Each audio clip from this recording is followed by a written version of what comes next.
Good morning everyone. Today we will discuss about chapter 13 of class 8th which is sound. So students आप सभी जानते हो sound क्या होता है? जिसे हम सुन सकते हैं। जो भी हमें अपने सराउंडिंग में सुनाई देता है वो ही क्या कहलाता है? साउंड कहलाता है। इसी साउंड की डिटेल स्टडी हम इस चैप्टर में करेंगे।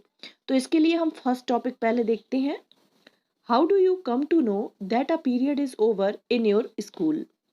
स्टूडेंट्स आपको स्कूल में ये कैसे पता चलता है कि आपका फर्स्ट पीरियड ओवर हो गया है या सेकंड पीरियड ओवर हो गया है?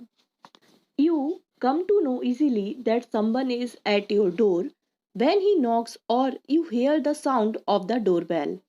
Most of the time you can make out that someone is approaching you by just hearing the footsteps.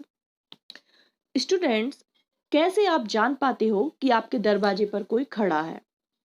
जब कोई पर्सन आपके दरवाजे पर आता है और वो आपकी डोर को नॉक करता है या फिर डोर बेल की आपको जब आवाज आती है तो आपको ये पता चल जाता है कि शायद कोई दरवाजे पर आया है। तो इसमें क्या हो रहा है, एक टाइप का साउंड आपके कानों तक आ रहा है जिससे आपको पता चलता है कि हाँ शायद कोई दरवाजे पर खड़ा है। कई बार हम फुट स्टेप को सुनकर भी ये समझ जाते हैं कि शायद कोई आ रहा है। You might have played a game called hide and seek. In this game, a person is blindfolded and has to catch the remaining players. How is the blindfolded person able to guess which player is closest to her? So students, आपने hide and seek game भी खेला है। इसमें क्या होता है, इसमें एक पर्सन ब्लाइंड फोल्डेड होता है, उसे कुछ दिखाई नहीं देता है और बाकी के प्लेयर को वो पकड़ने की कोशिश करता है। तब जो पर्सन ब्लाइंड फोल्डेड होता है वो एक किस प्रकार से गैस कर पाता है कि कौन सा पर्सन उसके पास है और कौन सा दूर है? तो स्टूडेंट्स इसी साउंड के कारण जो ब्लाइंड फोल्डेड पर्सन होता है वो ये आइडेंटिफाई कर पाता है या महसूस कर पाता है कि कौन सा पर्सन उसके पास है और वो उसको टच कर लेता है। Sound plays an important role in our lives. It helps us to communicate with another. We hear a variety of sounds in our surroundings. Sound हमारी डेली लाइफ में इम्पॉर्टेंट रोल प्ले करता है। हम आपस में एक दूसरे से कम्युनिकेशन इसी साउंड के कारण कर पाते हैं। हम एक दूसरे को सुन पाते हैं, वो किस कारण से? जो साउंड प्रोड्यूस होता है उसको सुनकर ही हम एक दूसरे को समझ पाते हैं। अदरवाइज हम एक दूसरे को नहीं समझ पाते। हमारे चारों तरफ साउंड की कई वैरायटी होती हैं। Make a list of sounds you hear in your surroundings. In the music room of your school you hear the sounds produced by musical instruments like flute, tabla, harmonium etcetera. So students, क्या आप different type के sound की list बना सकते हैं? आपने अपने school में कई तरह के instrument like that flute, tabla, harmonium का साउंड सुना होगा। आपने देखा होगा कि डिफरेंट इंस्ट्रूमेंट से डिफरेंट डिफरेंट साउंड प्रोड्यूस होता है। How is sound produced? How does it travel from one place to another? How do we hear sound? Why are some sounds louder than others? We shall discuss such questions in this chapter. हम sound को किस प्रकार से सुन पाते हैं, क्यों कुछ sound other sound के कंपेयर में लाउडर होते हैं, इन सभी की डिटेल स्टडी हम इस चैप्टर में करेंगे। So firstly we will discuss about sound is produced by a vibrating body. 13.1 sound is produced by a vibrating body. Touch the school bell when not in use, what do you feel? Again touch it when producing sound, can you feel it vibrating? So students, जैसा कि आपने school bell को देखा होगा, जब ये sound produce नहीं करती है तब यदि हम स्कूल बेल को टच करते हैं तो आपको कुछ भी फील नहीं होगा। बट जब साउंड प्रोड्यूस होता है उस समय बेल को टच करने पर हमें एक टाइप का वाइब्रेशन फील होता है। मीन्स जो बेल होती है वो वाइब्रेट होते हुए आपको दिखाई भी देगी और आपको फील भी होगा। सो स्टूडेंट्स, साउंड किस प्रकार से प्रोड्यूस होता है और हम इसे किस प्रकार से फील कर पाते हैं, इसको समझने के लिए यहाँ पर एक एक्टिविटी दी गई है। Activity 13.1, take a metal plate और a pen, hang it at a convenient place in such a way that it does not touch any wall, Now strike it with a stick. Do you hear a sound? Touch the plate or pen gently with your finger. Do you feel the vibrations? तो students यहाँ पर देखिए activity 13.1 में एक metal plate को hang किया गया है और इस मेटल प्लेट को जब हम स्टिक की हेल्प से स्ट्राइक करते हैं तो इस मेटल प्लेट से साउंड प्रोड्यूस होता है।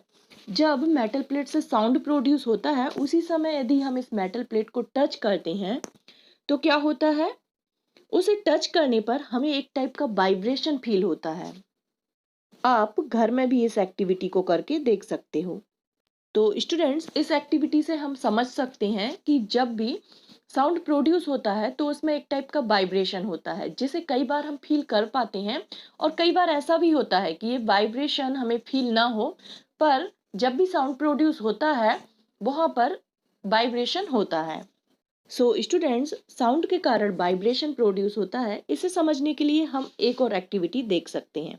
Activity 13.2, take a rubber band, put it around the longer side of a pencil box. Insert two pencils between the box and the stretched rubber.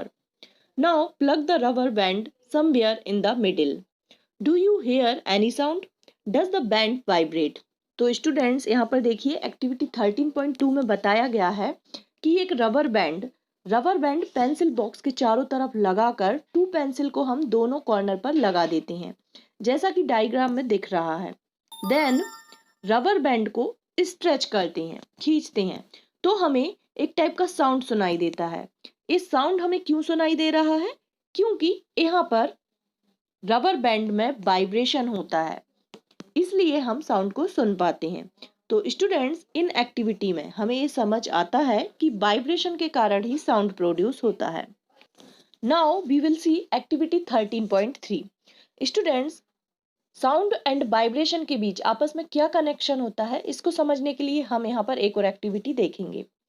इस activity में एक मेटल डिश जैसा कि यहाँ पर एक थाली को शो किया जा रहा है, उसे वाटर से फिल कर दिया जाता है और स्पून से थाली के कॉर्नर पर हम स्ट्राइक करते हैं।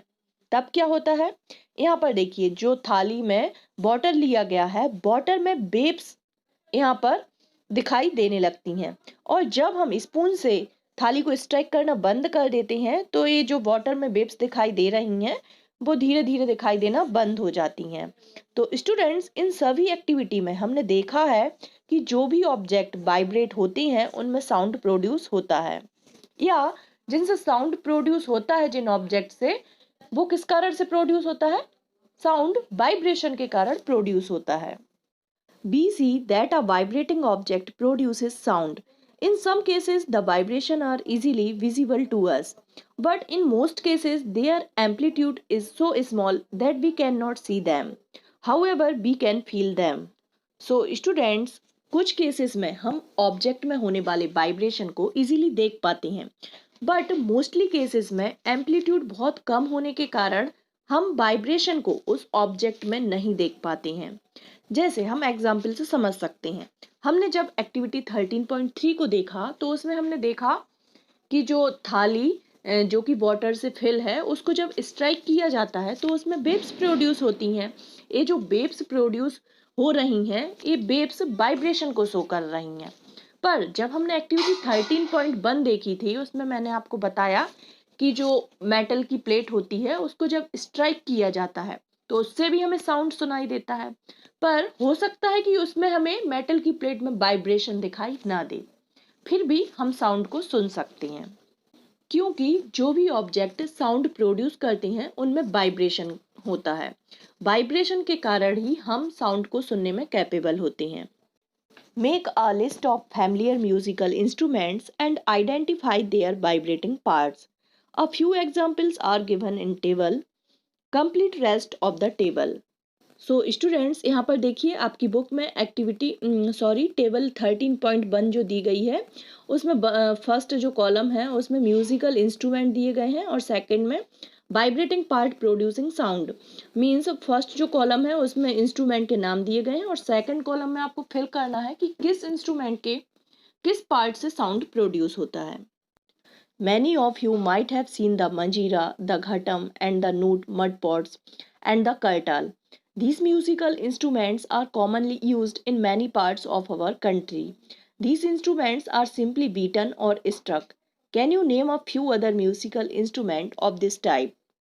स्टूडेंट्स, आपने बहुत सारे ऐसे इंस्ट्रूमेंट लाइक दैट मंजीरा, घटम, मटपॉट्स, कर्टल, इन सब के बारे में सुना होगा।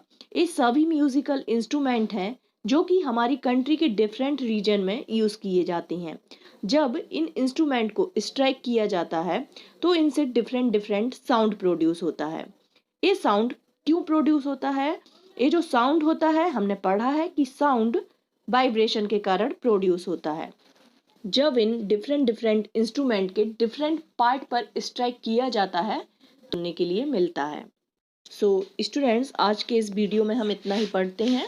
नेक्स्ट वीडियो इस चैनल पर अपलोड कर दिया गया है, आप उसे देख सकते हैं।